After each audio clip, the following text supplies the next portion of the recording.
Hello, preschool friends. Today we are going to read a story called Goldilocks and the Three Dinosaurs.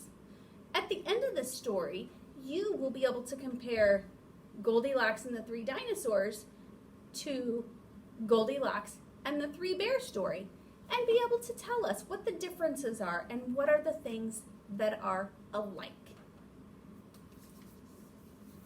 Goldilocks and the Three Dinosaurs.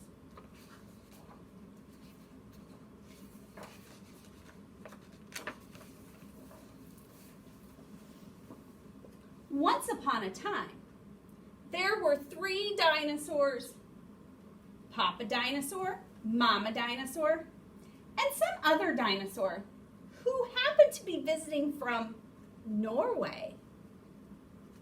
It says, "Home sweet dinosaur home." One day, for no particular reason, the three dinosaurs made up their beds, positioned their chairs just so, and cooked 3 bowls of delicious chocolate pudding at varying temperatures.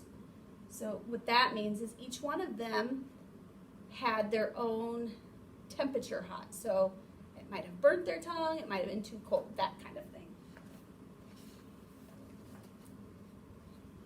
"Oh boy," said Papa Dinosaur in his loud booming voice.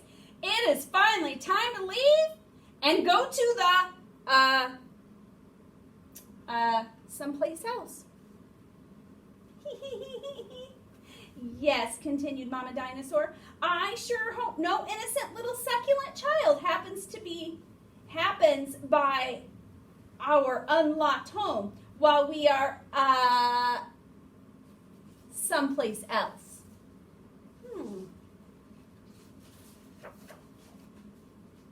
The other dinosaur made a loud noise that sounded like a big evil laugh, but was probably just a polite Norwegian expression. The three dinosaurs went someplace else and were definitely not hiding in the woods waiting for an unsuspecting kid to come by. Sure enough, 5 minutes later, a poorly supervised little girl named Goldilocks came traipsing along. And there she is. La la la la la la. Just then the forest boomed with what could have been a dinosaur yelling, "Gotcha!" But I'm pretty sure it was just the wind. The loud noise was immediately followed by another loud noise that sounded kind of like, "Be patient, Papa Dinosaur. The trap has not sprung yet." But that could have been a rock falling or a squirrel.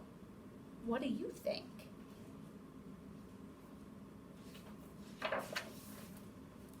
Either way, Goldilocks was not the type of little girl who listened to anyone or anything. Oh my goodness, I don't think this is a good idea. For example, Goldilocks never listened to warnings about the dangers of barging into strange, enormous houses. So as soon as Goldilocks came across a strange, enormous house, she barged right in. Oh my goodness. It says, "Welcome." Tee-hee. I don't know if this is a good idea. Let's find out what she does. Inside, Goldilocks immediately smelled the 3 bowls of delicious chocolate pudding. Said Goldilocks. "That chocolate pudding smells delicious. If only I could get all the way up to the top of that counter." Then Goldilocks noticed a very tall ladder that just happened to be there and certainly wasn't left there on purpose. Goldilocks climbed up the ladder and found herself face to face with 3 gigantic bowls of pudding. Man, she looks determined. Look at her face. Whew. She's going to get up there. The first bowl of chocolate pudding was too hot, but Goldilocks ate it all anyways. Hey, it's chocolate pudding, right? The second bowl of chocolate pudding was too cold, but who cares about temperature when you've got a big bowl of chocolate pudding? Not her. The third bowl of chocolate pudding was just right. But Goldilocks was on such a roll by now, she hardly noticed. Soon, Goldilocks was stuffed like one of those delicious chocolate-filled little girl bonbons, which, by the way, are totally not the favorite thing in the whole world for hungry dinosaurs. Tired and groggy, Goldilocks noticed 3 chairs in the living room. So she climbed down the ladder and walked out of the kitchen. The first chair was too tall. Second chair was too tall. But the third chair, do you think the third chair is going to be too tall too? I think it's going to be too tall. Should we find out? Was too tall. Goldilocks wasn't going to climb that high just to sit in some chair. So she hiked over to the bedroom. When she got there, Goldilocks noticed that the beds were also gigantically big. "What is going on around here?" groaned the exhausted girl. "The bears that live here must be nuts." Just then, the room filled with a loud booming noise that was either a passing truck or a dinosaur gloating. A few more minutes and she'll be asleep.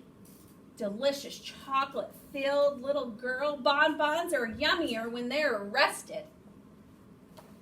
Even a little girl who never listens to anyone or anything had to hear that.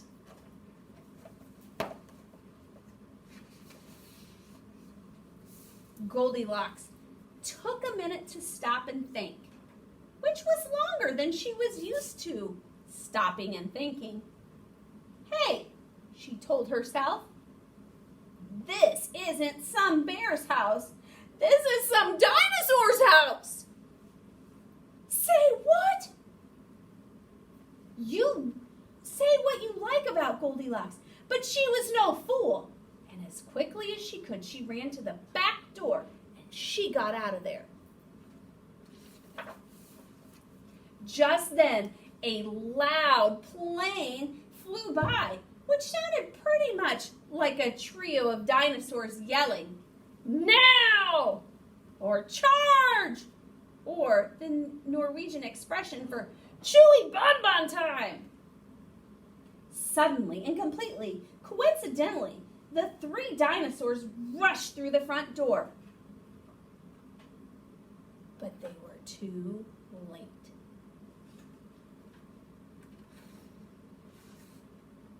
Oh my goodness.